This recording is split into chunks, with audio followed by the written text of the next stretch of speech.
Leituras no Evangelho de João, capítulo 17, versículo 1. Jesus falou essas coisas e, levantando os olhos ao céu, disse: Pai, é chegada a hora. Glorifica a teu Filho, para que também o teu Filho te glorifique a ti. 2. Assim como lhe deste poder sobre toda a carne, para que dê a vida eterna a todos quantos lhe deste. Jesus, aqui no capítulo 17, começa a fazer a sua última oração. João, no capítulo 17, conta para nós quais foram as palavras que Jesus orou ao Pai antes de ser preso para ser levado para a morte. No capítulo 18, ocorre a prisão de Jesus e ele é levado diante do sumo sacerdote. Ele é manietado, ou seja, as mãos dele são amarradas e ele é levado diante do sumo sacerdote como se fosse um criminoso. E antes do capítulo 17, nós temos os capítulos 14, 15 e 16. Nos capítulos 14, 15 e 16, João nos apresenta todas as palavras que Jesus falou aos seus discípulos antes de ser preso. Então, no capítulo 14, no capítulo 13, nos fala a respeito da celebração da Santa Ceia. Jesus se reúne ao tempo da realização da Páscoa em Jerusalém com os seus discípulos e ele lava os pés dos discípulos. Estou falando de João capítulo 13. Lava os pés dos discípulos, depois ele diz para eles que um deles o trairia, depois ele fala para Judas: o que você tem que fazer, faça-o depressa. Judas se ausenta da ceia para ir até os guardas para buscá-los, para que possam prender Jesus. Enquanto Judas sai para fazer isso, Jesus começa a conversar com os discípulos e ele fala tudo o que tem que falar para eles nos capítulos 14, 15 e 16. No capítulo 14, Jesus fala para que o coração deles não fique turbado. Ele fala: não se turbe o vosso coração, crede em Deus, crede também em mim. Na casa de meu pai há muitas moradas. Se não fosse assim, eu teria dito para vocês: eu vou e, quando eu for, eu vos prepararei lugar para que, onde eu estiver, vocês também possam estar. E se eu estou dizendo isso, eu voltarei para vos buscar, para que onde eu estiver, vocês estejam comigo. E Jesus fala que, quando ele fosse embora, ele enviaria o Espírito Santo. Fala em apenas 1 ou 2 versículos, mas o foco do capítulo 14 é tranquilizar os discípulos, dizendo que eles não ficassem com o coração turbado. No capítulo 15, Jesus continua falando com os discípulos e ele faz o seu ele prossegue dizendo que ele é a videira verdadeira. Ele faz uma metáfora, dizendo: eu sou a videira verdadeira e vós os ramos. Todo aquele que permanece em mim dá muito fruto. Aquele que não dá fruto vai ser cortado e lançado fora pelo Pai, porque o Pai limpa a videira e coloca fora os ramos que não produzem fruto algum. E sem mim nada podeis fazer. E nesse capítulo 15, Jesus fala que os discípulos seriam aborrecidos do mundo, porque ele fala que nenhum servo é maior do que o seu senhor. Se me aborrecem a mim, também vos aborrecerão a vós. E Jesus fala: não fiquem surpresos se vocês forem aborrecidos, porque se o mundo aborreceu a mim, também aborrecerá a vocês. Aqueles que aceitarem as minhas palavras também aceitarão as palavras de vocês. E depois, no capítulo 16, Jesus explica sobre o Espírito Santo. Ele fala que é necessário que eu vá, porque se eu for, o Consolador, que é o Espírito Santo, virá, e ele vos ensinará todas as coisas que vocês precisam saber. E ele vos ensinará tudo o que ele ouvir de mim, porque ele fala tudo o que eu ouço do Pai.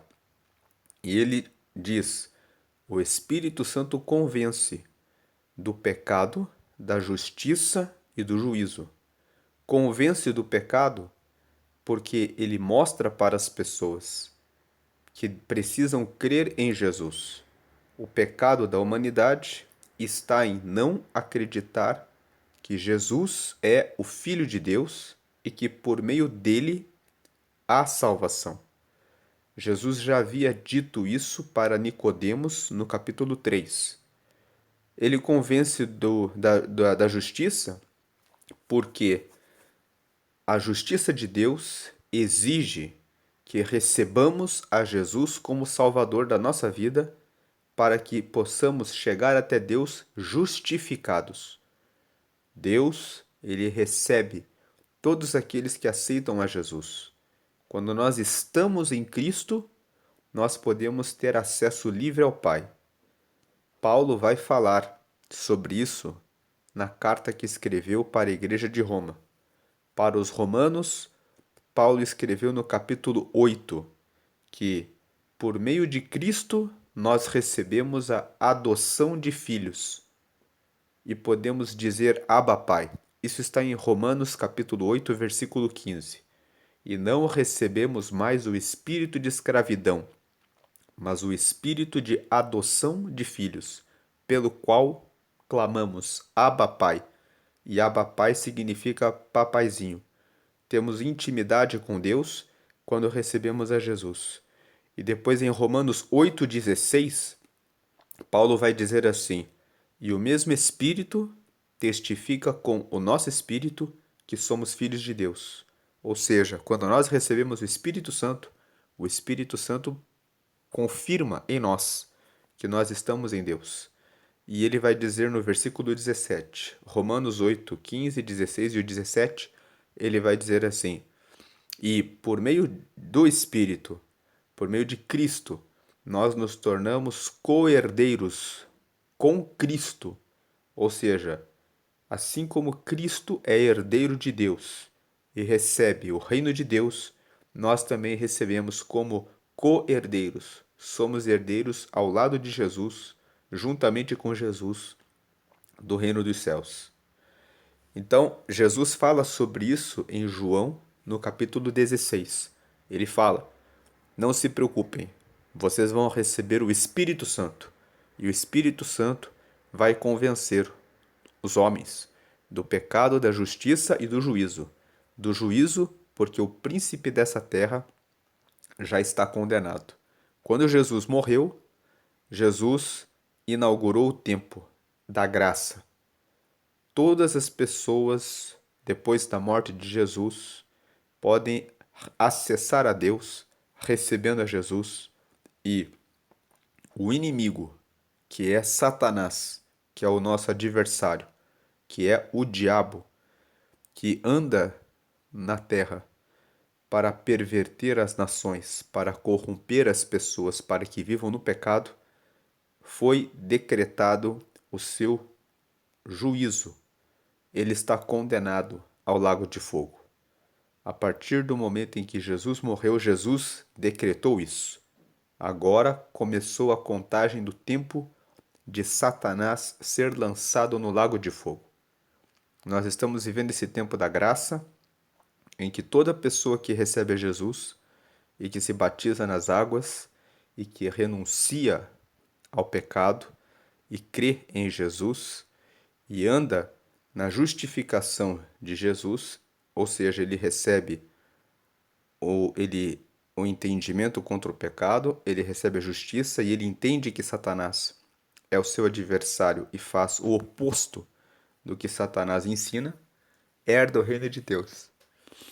E depois que Jesus ensina sobre não ficarem com o coração turbado no capítulo 14, que devem permanecer em Cristo produzindo frutos, onde Jesus é a videira, no capítulo 15, e que vão receber o Espírito Santo, de acordo com o capítulo 16.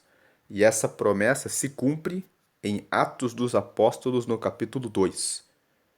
É necessário fazer a leitura de João, capítulo 16, com Atos dos Apóstolos, capítulo 1 e 2. No capítulo 1, logo depois que Jesus ressuscitou, Jesus fala para eles: Agora eu vou subir para o céu.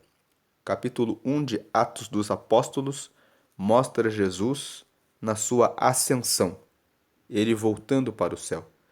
E as últimas palavras dele em Atos 1 são: Mas recebereis virtude do Espírito Santo, e ser-me-eis testemunhas, tanto em Jerusalém, quanto na Judéia, quanto em Samaria e até os confins da terra. Jerusalém é uma cidade, Judéia é o estado, Samaria é o país ao lado e até os confins da terra é até o mundo. Então Jesus disse: vocês vão começar com o batismo com o Espírito Santo em Jerusalém, depois vocês vão avançar para a Judéia, vão alcançar Samaria, que é o país ao lado, e depois vão se espalhar pelo mundo. E Jesus ainda disse que eles receberiam o poder do Espírito Santo. Depois disso ele sobe, volta para os céus e no capítulo 2, os discípulos estão reunidos em mais ou menos 120 pessoas e de repente, quando estão insistindo em oração, um vento impetuoso sopra na casa em que eles estavam reunidos e eles recebem o Espírito Santo, e um dos sinais que eles recebem o Espírito Santo é que eles começam a falar em outras línguas. E as línguas em que eles estavam falando eram as línguas das pessoas que moravam ali próximo a eles.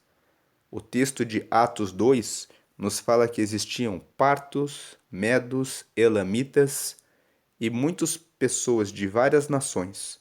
E eles começavam a falar nas línguas dessas pessoas a respeito da glória de Deus, mesmo sem terem conhecimento a respeito daquelas línguas. Uma evidência de que o Espírito Santo os estava capacitando para falarem a respeito do amor do Senhor Jesus para outros povos, para outras nações. E em Atos, nós vemos no capítulo 2 que eles foram tidos por bêbados, mas Pedro realiza o seu primeiro discurso para 3.000 homens e ele fala para eles que o que eles haviam recebido era o Espírito Santo. Então, essas considerações que estão em Atos dos Apóstolos, capítulo 1 e capítulo 2, precisam ser lidas em conjunto com João, capítulo 16, para que se possa perceber que o que Jesus prometeu, falando para os discípulos que eles receberiam o Espírito Santo, é verdadeiro. No capítulo 16, Jesus disse que ainda um pouco e vocês não vão me ver, e outro pouco e depois vocês vão me ver, também está no capítulo 16.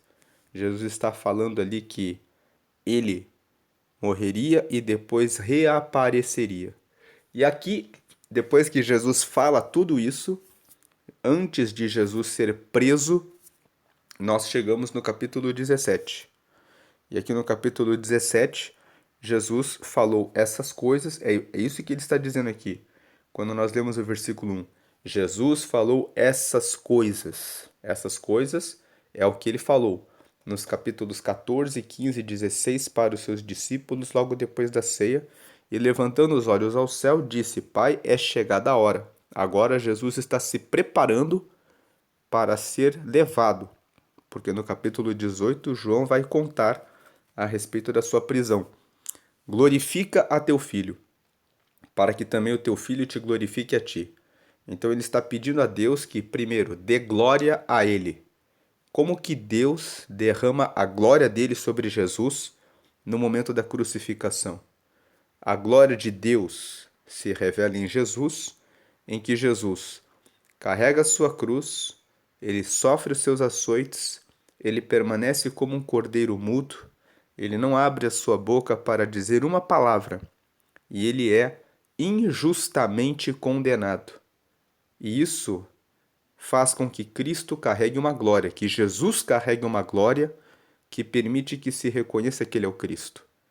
Ele mostra que ele suporta todas aquelas acusações e todo esse sofrimento, mesmo não sendo alguém culpado, para que todas as pessoas que o recebam possam ter a salvação. Nisso está a glória de Cristo. Quem morreria por alguém que já está condenado? Jesus morreu por nós, para nos dar a salvação. Ele tem uma glória. Eu morri por vocês, mesmo não merecendo não merecendo de maneira nenhuma sofrer o que eu sofri.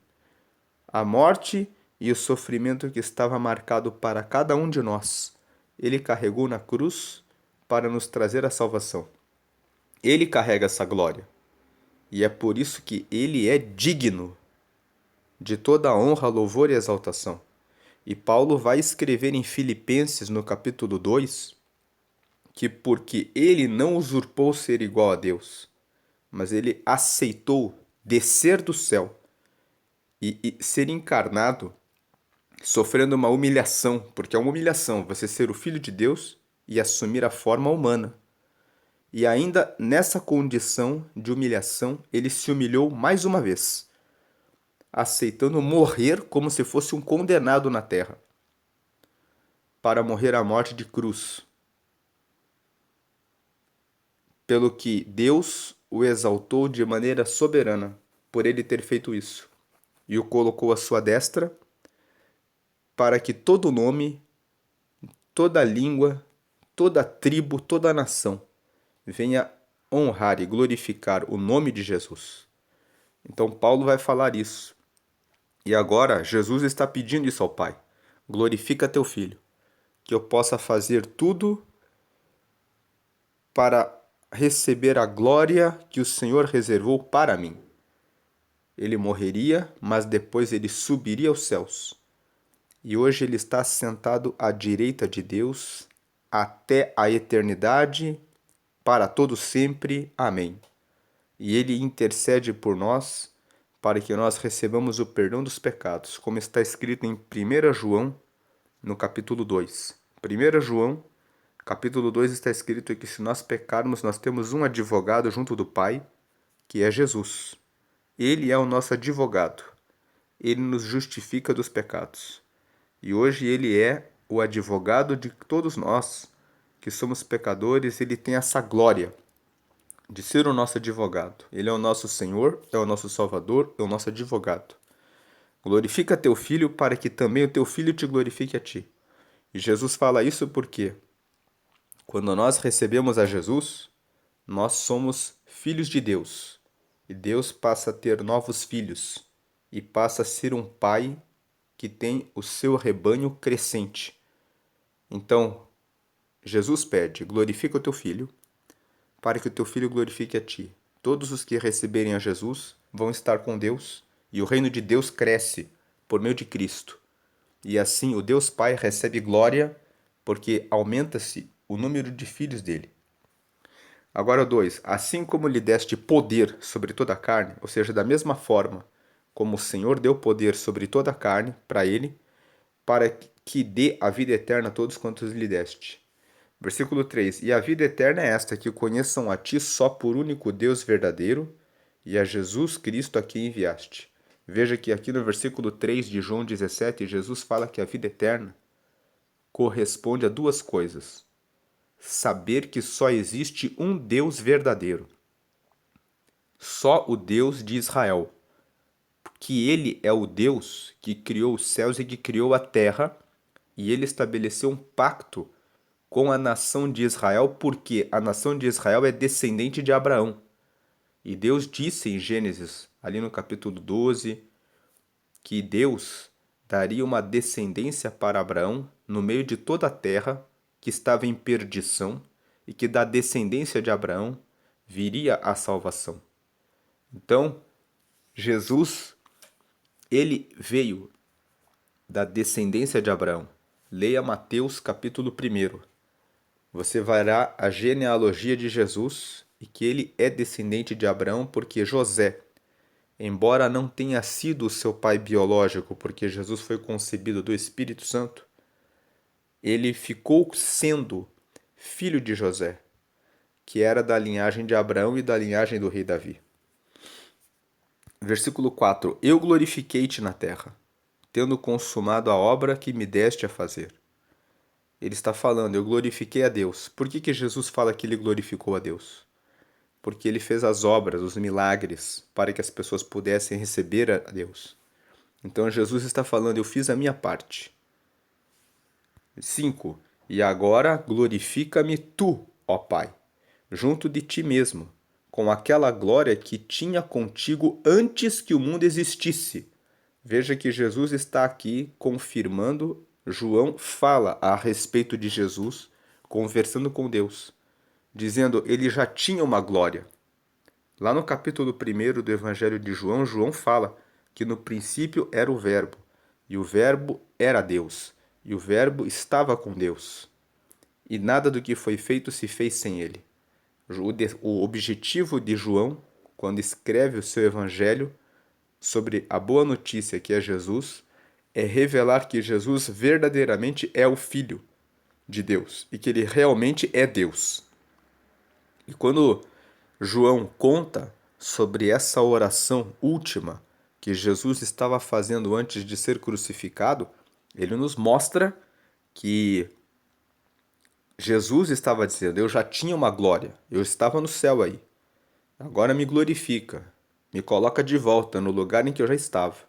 6. Manifestei o teu nome aos homens que do mundo me deste, eram teus e tu os deste, e guardaram a tua palavra. 7. Agora já têm conhecido que tudo quanto me deste provém de ti. Jesus está falando, agora eles já sabem que eu sou do Senhor. Lá no capítulo 12 de João, nós vemos que o povo de Jerusalém preparou ramos e Jesus entrou na cidade de forma triunfal. E as pessoas falavam, Hosana, que significa aquele que vem em nome do Senhor. Então eles já tinham reconhecido que Jesus era o Salvador, que Jesus era o enviado de Deus, que Jesus não era apenas Jesus de Nazaré, mas ele de fato era o Cristo, como diz aqui no versículo 3. E a vida eterna é esta, que conheçam a ti só por único Deus verdadeiro, conheçam a Deus pelo único Deus verdadeiro e a Jesus Cristo a quem enviaste. E a Jesus de Nazaré, que é o Cristo, a quem enviaste. Ele é o Messias, ele é o ungido. 8. Porque lhes dei as palavras que me deste, e eles as receberam, e têm verdadeiramente conhecido que saí de ti, e creram que me enviaste. Lá em João, no capítulo 3, Jesus fala que todos aqueles que recebem a ele alcançam a salvação. Em João, no capítulo 1, também fala que mas a todos quantos o receberam, deu-lhes o poder de serem feitos filhos de Deus. João capítulo 1. João capítulo 1, versículo 12. Mas a todos quantos o receberam, deu-lhes o poder de serem feitos filhos de Deus. 9. Eu rogo por eles, não rogo pelo mundo, mas por aqueles que me deste, porque são teus. Veja que Jesus ele ora pelas pessoas que recebem a ele. Ele morreu pelo mundo, para que todo mundo seja salvo. Mas agora que ele está fazendo a sua última oração, ele ora pelos que receberam a Jesus. Cada um tem o livre-arbítrio. Se receberem a Jesus, ele intercede por aqueles que são santos. Aqueles que não são e que não recebem a Jesus, recebem o castigo. No tempo certo, o castigo virá sobre cada um daqueles que tiveram a oportunidade de receber a Jesus e não o recebem. 10. E todas as minhas coisas são tuas, e as tuas coisas são minhas, e nisso sou glorificado. Versículo 11. Ele é glorificado porque todas as coisas de Deus são dele, e as coisas dele são de Deus. 11. E eu já não estou mais no mundo, mas eles estão no mundo, e eu vou para ti. Pai Santo, guarda em teu nome aqueles que me deste, para que sejam um, assim como nós. Veja que Jesus pede que todo aquele que recebe a Jesus seja uma unidade com ele e com Deus. Paulo vai falar em 1 Coríntios, no capítulo 12, que nós fazemos parte de um corpo. Que nós, no capítulo 6 de 1 Coríntios, ele vai dizer que o nosso corpo é templo, é a morada do Espírito Santo. E que nós fazemos parte do corpo de Cristo. Por isso nós não podemos nos envolver com pecados, nem com prostituição, nem com adultério, nem com bebedice, nem com fornicação, que é a prática da intimidade antes do matrimônio, nem com o homossexualismo, porque é abominação que o homem se deite com outro homem como se fosse mulher, como está escrito em Levítico, que a mulher se deite com outra mulher como se fosse o marido de uma da outra. Tudo isso é abominação ao Senhor, como também os furtos, os roubos, as mentiras, as corrupções. Tudo isso, e a soberba, e o orgulho, e a arrogância, tudo isso que não louva a Deus, separa-nos do corpo dele. 12. Estando eu com eles no mundo, guardava-os em teu nome. Tenho guardado aqueles que tu me deste, e nenhum deles se perdeu, senão o filho da perdição, para que a escritura se cumprisse. Ele está falando aqui de Judas, que ele não perdeu ninguém, apenas Judas porque era o filho da perdição. 13. Mas agora vou para ti e digo isto no mundo, para que tenham a minha alegria completa em si mesmos. Jesus está mostrando, estou fazendo essa oração na frente de todos, para que eles vejam o que eu estou orando a Deus, que eu estou entregando eles para o Senhor e que eles não vão estar sozinhos, mas que eles estão guardados. Dei-lhes a tua palavra, versículo 14, João 17,14. Dei-lhes a tua palavra e o mundo os odiou, porque não são do mundo, assim como eu não sou do mundo. Portanto, no versículo 14, se você que é cristão, talvez você não entende por que as pessoas não gostam de mim. Não gostam porque você carrega luz. E se você estiver perto das pessoas que fazem as obras das trevas, eles vão odiar os cristãos. Por isso dizem que os cristãos são loucos, ultrapassados, retrógrados, atrasados, pessoas que vivem na Idade Média, pessoas que não sabem de nada, que o mundo está moderno, que as pessoas que são cristãs são loucas porque acreditam em Jesus, sendo que Jesus já morreu há mais de 2000 anos. É o que se fala a respeito dos cristãos porque eles querem praticar as suas vidas, os seus pecados. 15. Não peço que os tires do mundo, mas que os livres do mal. Veja que Jesus não nos arranca do mundo. Tem pessoas que falam, Deus, por que eu tenho que viver aqui no mundo? Porque Deus nos fez sal da terra. Mateus capítulo 5, versículo 13. Você é a luz do mundo. Mateus capítulo 5, ainda, falando que você é a luz do mundo. E você não acende uma candeia para colocar debaixo da mesa, mas você coloca no velador em um lugar alto, para que brilhe e para que dê luz para as pessoas. Mas essa luz incomoda aqueles que querem viver nas trevas. 16. Não são do mundo como eu do mundo não sou. 17. Santifica-os na verdade. A tua palavra é a verdade. Santifica-os na verdade, Jesus está dizendo, separa eles do mundo. A palavra santo significa separar. Kadosh vem de Kadosh, que significa separado. Santifica-os na verdade significa separa-os do pecado. Coloca-os reservados na verdade. Quando nós estamos andando na verdade, nós somos separados e somos diferentes do mundo. Nós estamos sendo santificados por Deus na verdade. A tua palavra é a verdade. Obedecer à palavra de Deus e andar nos estatutos do Senhor é a verdade, é o que nos santifica. 18. Assim como tu me enviaste ao mundo, também eu os enviei ao mundo. 19. E por eles me santifico a mim mesmo, para que também eles sejam santificados na verdade. Veja que Jesus fala, o Senhor, no versículo 18, assim como tu me enviaste ao mundo, também eu os enviei ao mundo. Jesus nos envia para o mundo. Deus enviou Jesus, Jesus aceitou vir e morrer. Então, se alguém quer ser imitador de Jesus, precisa receber essa comissão também. Lá em Marcos, no capítulo 16, no versículo 15, Jesus deixou a grande comissão: ide por todo o mundo e pregai o evangelho a toda criatura. Todos nós temos essa comissão. Jesus recebeu a comissão do Pai. Assim como, 18, assim como tu me enviaste ao mundo, também eu os enviei ao mundo. 19, e por eles me santifico a mim mesmo. Ou seja, por eles eu faço a tua palavra para que eles recebam a tua palavra.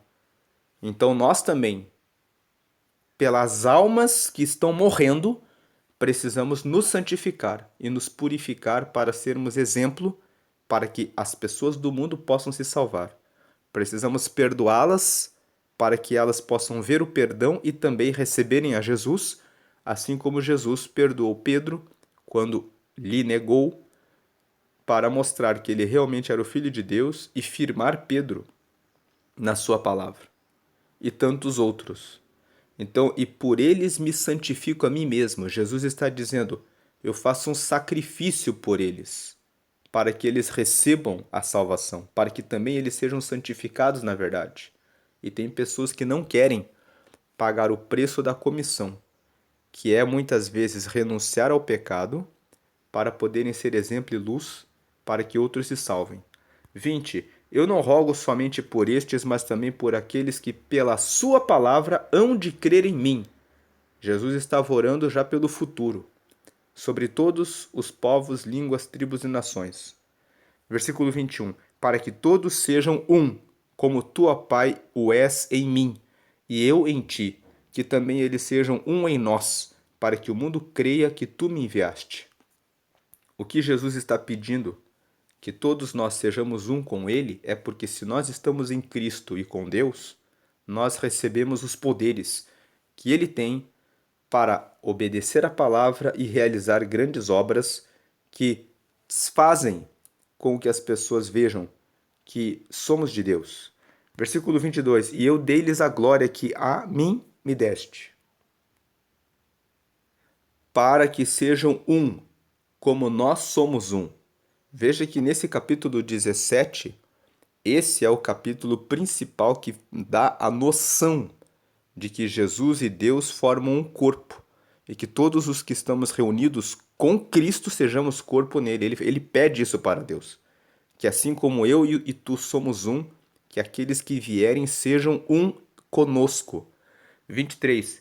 Eu neles e tu em mim, para que eles sejam perfeitos em unidade, e para que o mundo conheça que tu me enviaste a mim e que tens amado a eles como me tens amado a mim. Jesus pede pela unidade daqueles que recebem a ele, para que estejamos como um só corpo em Deus. 24. Pai, aqueles que me deste, quero que onde eu estiver, também eles estejam comigo, para que vejam a minha glória que me deste, porque tu me has amado antes da criação do mundo. Veja que mais uma vez Jesus está falando, antes de criar o mundo, eu já estava com o Pai.